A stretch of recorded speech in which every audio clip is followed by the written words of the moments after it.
एक चीज़ ऐसी है जो आपके कंट्रोल में है, वो आपका रिस्पॉन्स है। यही फ़र्क है दो मिजाजों में, यही फ़र्क है रिएक्टिव और प्रोएक्टिव आदमी में। यही वो चीज़ है जो फ़र्क कायम कर देती है।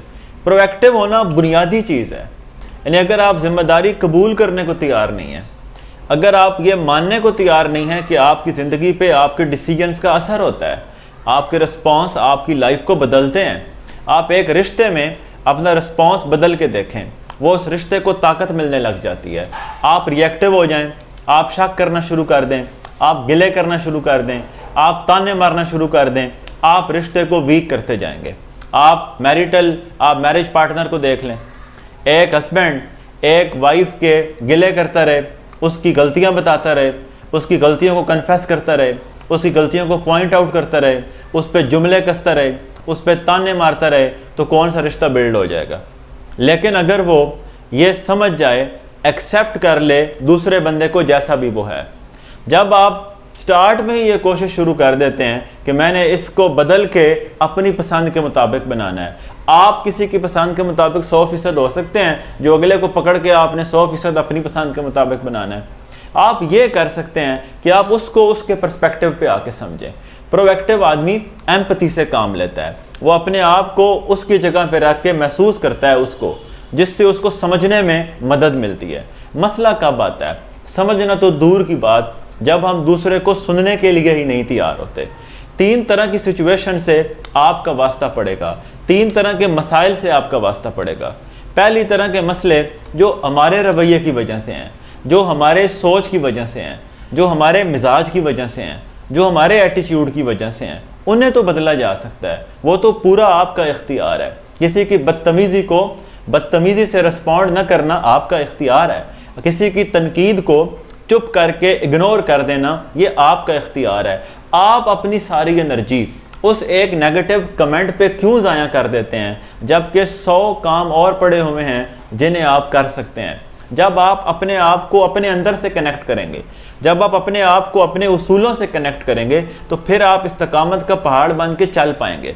जब आप अपने आप को, अपने इमोशन को दूसरे लोगों के हाथ में दे देंगे, फिर उनके कमेंट आपको तोड़ेंगे, उनकी राय आपको तोड़ेगी। अपने अंदर उन उसूलों के साथ जो हर जिम्मेदार आदमी, हर बड़ा आदमी, हर कामयाब आदमी फॉलो कर रहा होता है, उनका मुतालिया भी हो सकता है, उन पे अमल भी हो सकता है, उनको समझा भी जा सकता है। जब आपके अंदर रिस्पॉन्सिबिलिटी वाला मिजाज पैदा हो जाएगा, जब आपके अंदर प्रोएक्टिव मसल स्ट्रेच हो जाएंगे, जब आप पेशेंस के साथ दूसरे को सुनना शुरू कर देंगे, एक डिफरेंट एंगल पे आके, एक डिफरेंट पैकेज बन के, आप एक बेहतर लिसनर बन के, आप एक कोऑपरेटिव हस्बैंड होके देखें, दूसरी तरफ चीज़ें खुद ब खुद बदल जाएंगी। जब आप किसी की खामियों का पैकेज उठा के उसको इश्तिहार बना देंगे, उसके बाद तो रिश्ता बिल्ड होने का चांस ही ख़त्म हो जाएगा।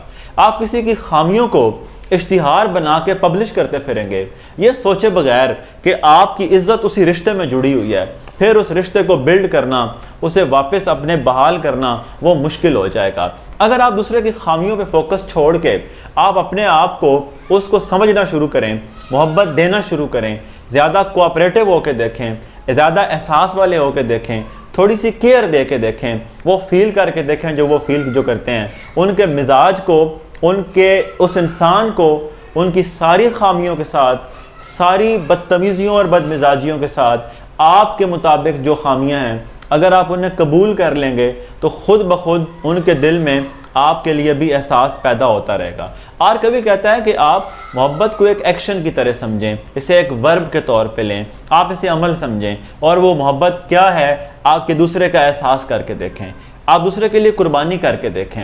आप ज़िंदगी में जब कभी भी कोई ज़्यादती करे, थोड़ा सा स्पेस क्रिएट करें, थोड़ा सा पीछे होके अपनी शऊर की रोशनी में, अपने ज़मीर की रोशनी में, अपने फ्री विल की मदद से, अपनी इमेजिनेशन की ताकत से एक ऐसे रिस्पॉन्स पे जाएं, एक ऐसी ऑप्शन पे जाएं जो उस मामले को डिफ्यूज़ कर सके, न कि उस मामले को और बढ़ाए।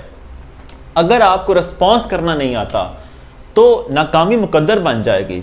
अपने मिजाज की रिएक्टिविटी की वजह से, अपनी रिएक्टिव नेचर की वजह से अपॉर्चुनिटीज़ खो देंगे, हम बंदे खो देंगे, हम रोज़ाना मौक़े खो देंगे, हम रिश्ते वीक कर देंगे, हम बच्चों के साथ लड़ पड़ेंगे, हम बाकियों के साथ झगड़ा कर देंगे। ये सारे मामलात हमारे रिएक्टिव मिजाज की वजह से होंगे।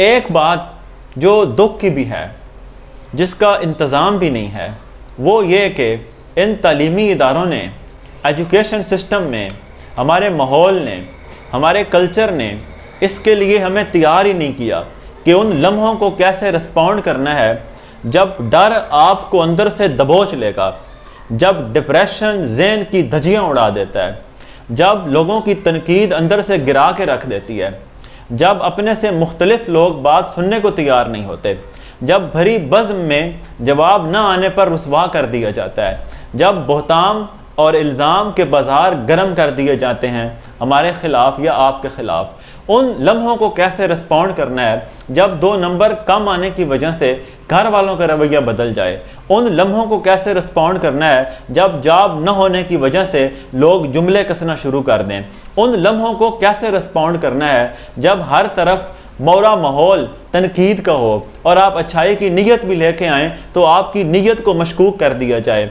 उन लोगों का और रवैयों का क्या करना है जिनके आप खैर खा हों, जिनका आप भला चाहते हों, और आप भलाई का पैकेज लेके उनके पास जाएं और वो 1 सेकंड में आपको 2 टके का करके रख दें।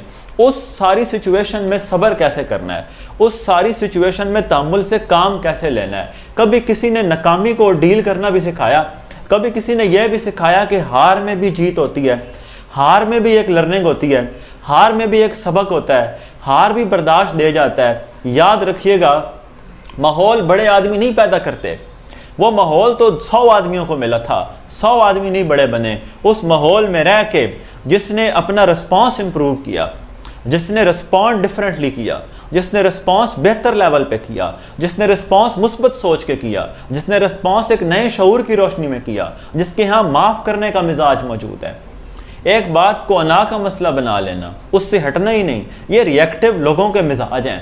प्रोएक्टिव आदमी जब गलती होती है तो माफ़ी मांग लेता है, फिर एक लम्हे पीछे आता है, फिर दोबारा अपना शऊर इकट्ठा करता है, अपना सब्र इकट्ठा करता है, अपने मिजाज को यकजा करता है, अपनी इंटेग्रिटी को बहाल करता है, फिर सिचुएशन को आहिस्ता आहिस्ता रिस्पॉन्ड करता है। रिश्ते रिपेयर करने में वक्त लगता है। हम कहते हैं अभी कि अभी बताओ, हम कहते हैं ऐसे चल सकते हो तो ठीक है वरना मैं जा रहा हूँ। रिश्तों को रिपेयर करने में वक्त लगता है, समझना पड़ता है, कुर्बानी करनी पड़ती है।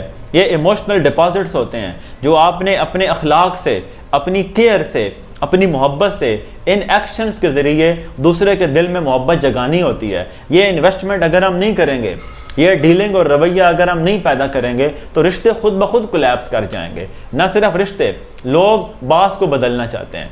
भाई इदारा बॉस का है, आप कैसे बॉस को बदलना चाहते हैं? अगर आपको इतना मसला है, अपना इदारा बना लें, अपना काम शुरू कर दें। आप बॉस को समझ के उन एरियाज़ पे काम करें जो आपके सर्कल ऑफ इन्फ्लुएंस में आते हैं। आप उन एरियाज़ पे काम करें जो आप बदल सकते हैं, जो आप डील कर सकते हैं। वो तमाम चीज़ें जिनका इख्तियार आपके पास है ही नहीं, उसके ऊपर सारी एनर्जी लोग ज़ाया कर देते हैं। जो सिचुएशन उनके कंट्रोल में ही नहीं है, जिसका आप कुछ कर ही नहीं सकते। उन्होंने जी ये पे लगा दी है, पे अब नहीं चेंज हो सकती, कोई ऑप्शन नहीं है। घंटों घंटों उस पर बहस करने का क्या फ़ायदा। हुकूमत ने एक फ़ैसला कर दिया है, ना हम हुकूमत में हैं, ना ये इख्तियार रखते हैं कि हुकूमत बदल सकें। हाँ, जिस चीज़ पे इख्तियार है आप उसको बदलें। आप रिश्ते में दूसरे पार्टनर को नहीं बदल सकते, आप अपने आप को तो बदल सकते हैं, आप उसको तस्लीम तो कर सकते हैं। सबसे बड़ा मसला रिएक्टिव आदमी का, वो रिजेक्ट करेगा, वो उठा के बाहर मारेगा।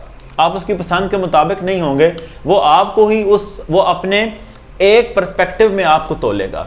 क्या दूसरों को परखने का सिर्फ एक ही पैमाना होता है? क्या अगर वो इल्मी पैमाने पे पूरा नहीं उतरता तो वो बंदा नहीं है? क्या अगर उसके पास दौलत नहीं है तो क्या वो इंसान नहीं है? क्या अगर उसके पास हुस्न नहीं है तो वो इंसान नहीं है? क्या अगर उसके पास दौलत, नंबर, पैसा, जागीर, गाड़ी, बंगला नहीं है तो क्या उसके अंदर इंसान नहीं बसता? क्या किसी शख्स की बतौर इंसान इज्जत नहीं होती? क्या इंसान की क्या डिग्निटी ऑफ मैन नहीं है? क्या उसको बंदा समझ के इज्जत नहीं दी जा सकती?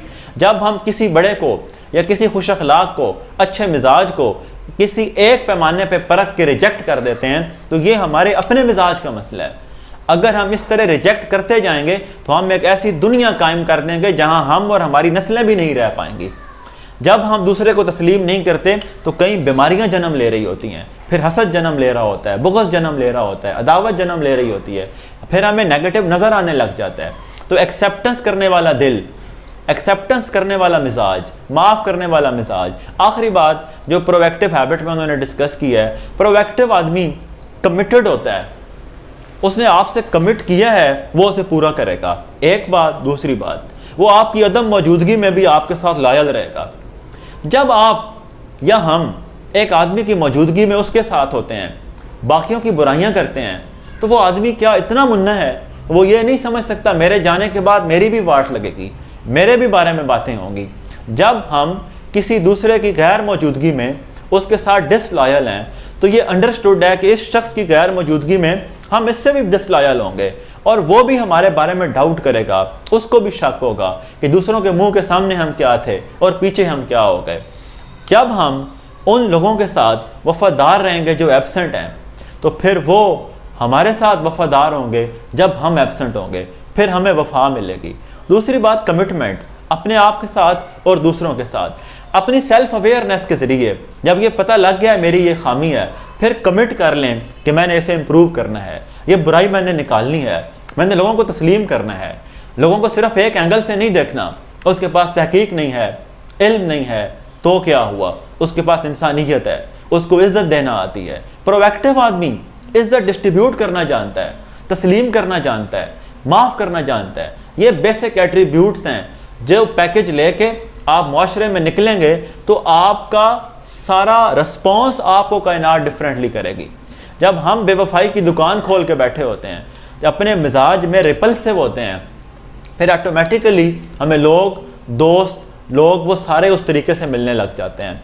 ये चंद बातें प्रोएक्टिव में डिस्कस की हैं। अगर हम इन्हें सम अप करें तो वो ये है कि स्टिमुलस जो हालात हैं, सिचुएशन है, लोगों के रवैये हैं और आपका रिस्पॉन्स, इसके दरमियान एक स्पेस है, इसके दरमियान आपका शऊर है, आपकी इमेजिनेशन है, आपके तख़य्युल की ताकत है, आपकी विल पावर है, आपकी कुव्वत इरादी है, आपके सही और गलत के फैसला करने की ताकत है। जब उसकी रोशनी में उसूलों के साथ जुड़कर, वो उसूल जो इंसानियत पे बेस करते हैं, वो उसूल जो आपके तो मज़हब ने भी सिखाए हैं, जो पूरे के पूरा इंसानियत पे बेस करने वाला पैकेज है, हमारे मज़हब इस्लाम ने उसे प्रीच किया है, उसकी रोशनी में आप रिस्पॉन्ड करेंगे सिचुएशंस को समझते हुए, कबूल करते हुए, वो हिस्से जो आप बदल नहीं सकते। एक खूबसूरत दुआ स्टीफन आर कवे ने कोट किया, बहुत प्यारी दुआ है कि या अल्लाह मुझे तौफीक दे दे उस सिचुएशन को कबूल करने की जिसे मैं बदल नहीं सकता, हौसला दे दे कि इत्मीनान, सुकून और तस्लीम व रज़ा के साथ उस सिचुएशन को कबूल करूं जिस पे मेरा कोई इख्तियार नहीं है, और उसे सोचें भी नहीं, वो आप बदल ही नहीं सकते। बिला वजह के ज़हनी अज़ियत बनेगी। हम सोचते चले जाते हैं, सोचों का एक ऐसा धारा खोलते हैं कि फिर हम खुद ही टूट के बिखर जाते हैं। फिर दूसरी दुआ का हिस्सा, दुआ का दूसरा हिस्सा कि अल्लाह तौफीक दे दे उन चीज़ों को बदलने की जिन्हें मैं बदल सकता हूँ, बर्दाश्त दे दे, एक्सेप्टेंस दे दे उनकी जिन्हें मैं नहीं बदल सकता, हौसला दे दे उसको बदलने का जो मैं बदल सकता हूँ, सबसे बड़ी बात, और वो विजडम भी दे दे, वो बसीरत भी दे दे, वो इंसाइट भी दे दे कि मैं इन दो में फ़र्क कर सकूँ। पूरा दिन बैठ के उनको कोसना, उन चीज़ों पे कुड़ना, उन चीज़ों के बारे में अजियत में रहना जिनका आप कुछ कर ही नहीं सकते, जो आपके इख्तियार में ही नहीं है, जिसके लिए आप रिस्पॉन्सिबल ही नहीं हो, जो आपके चिढ़ने से सिवाय इसके कि आपको अजियत हो और कुछ भी नहीं होना। अपने आग को आग में जलाने की बजाय उन चीज़ों पे काम करें जो आपके इख्तियार में है। अगर सारे लोग भी इस वक्त तनकीद कर रहे हैं तो इसका यह मतलब नहीं कि आप भी उनमें शामिल हो जाएं। आप अपने आप को सेपरेट रखें, आप फिर उन चीज़ों पे काम करें जिनको बदला जा सकता है। आप तिनका तिनका इकट्ठा करते रहें, एक दिन घर बन जाता है। आप रोज़ाना थोड़ा सा शऊर भी बढ़ाएं तो एक दिन अच्छा खासा शऊर होता है।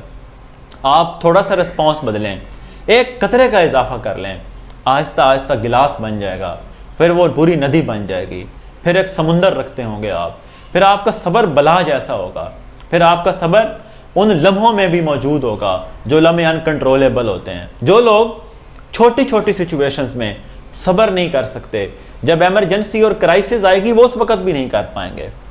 छोटी छोटी जगहों पे स्पेस लेना, सोचना, रिकन्सिडर करना, रीवैल्यूएट करना और कबूल करते जाना, वो चीज़ें जो आपके बस में नहीं, जो आपके इख्तियार में नहीं, और बदलते जाना उन्हें जो आपके इख्तियार में हैं, ये आपकी लाइफ को ट्रांसफॉर्म कर सकता है। ये वो प्रोएक्टिव नेचर है, फंडामेंटल है। ये नहीं होगी, बाकी हैबिट्स पे अमल नहीं हो सकता। जब आपने रिस्पॉन्सिबिलिटी को कबूल ही नहीं किया, अपने डिसीजंस की जिम्मेदारी को कबूल नहीं किया, अपने आप के साथ ये कमिटमेंट नहीं की कि मैं अपने आप को बदलूंगा, और सिर्फ मादी तरक्की की बात मैं नहीं कर रहा, अपने आप को बदलना, अपने सोच को, पैराडाइम को, वे ऑफ थिंकिंग को, बेशक जेनेटिक असरात हैं, बेशक सोशल एनवायरनमेंट है, बेशक सारा कुछ है, आप अंदर से भी तो इमोशन क्रिएट कर सकते हैं। आप अपनी सोच को बेहतर रखने से, इम्प्रूव जो करने से, एक्सेप्टेंस से, बहुत सारे तरीके हैं कि आप अपने अंदर का एनवायरनमेंट हर वक्त अपडेटेड रख सकते हैं। इस एनवायरनमेंट के हाथों में अगर आप अपने अंदर का इमोशनल एनवायरनमेंट दे देंगे, फिर आप जलील होंगे, टार्चर होंगे, अजियत में रहेंगे, डिप्रेशन में जाएंगे, फिर उन लम्हों को डील करना नहीं आएगा।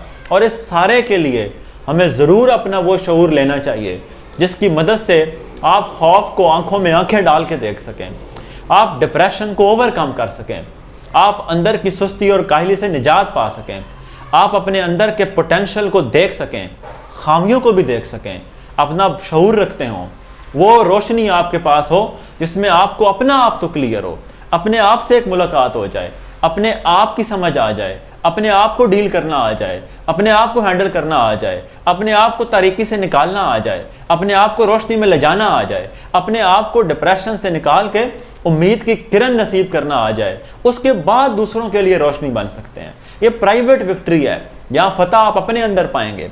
अपने से लड़ के अपनी ख्वाहिशात को, अपने मूड्स को, मूड के रहमो करम पे न रहें। अगर मूड आपके हालात से फ्लक्चुएट होते हैं तो फिर आप किसी भी काम में नहीं टिक पाएंगे। इस काम में भी कोई मूड खराब कर देगा, उस काम में भी कर देगा। इस घर में भी किसी के साथ अनबन हो जाएगी, उसके साथ भी अनबन हो जाएगी। जिंदगी अपने मूड पे नहीं गुजारी जा सकती, जिंदगी अपनी ख्वाहिशात पे भी नहीं गुजारी जा सकती। अपनी ख्वाहिशात को, अपने मूड को, अपने टेम्परामेंट को, अपने रवैयों को, अपने मिजाजों को उसूलों के ताबे करना होता है। वो उसूल जो इंसानियत को परवान चढ़ाने में हेल्प करते हैं, वो उसूल जो मोहब्बत को फैलाने में हेल्पफुल हैं, वो उसूल जो मोहब्बत का बीज बोएं, वो उसूल जो अमन का बीज बोएं। तमाम अमन पसंद लोगों को इन चीज़ों पे काम करना चाहिए, फैलाना चाहिए, ताकि मुआशरा एक पीसफुल को एग्जिस्टेंस की मिसाल बन सके। प्रोएक्टिव हैबिट को यहाँ पे एंड करते हैं। नेक्स्ट वीडियो में इंशाल्लाह हम सेकंड हैबिट पे बात करेंगे, begin with end in mind. आप सल्लल्लाहु अलैहि वसल्लम की हदीस भी है, consider yourself already in grave. अपने आप को कब्र में तसव्वुर करें, फिर दुनिया को प्लान करें, उसकी रोशनी में क्या तरजीहात हैं, क्या पहले करना है और क्या बाद में। शुक्रिया।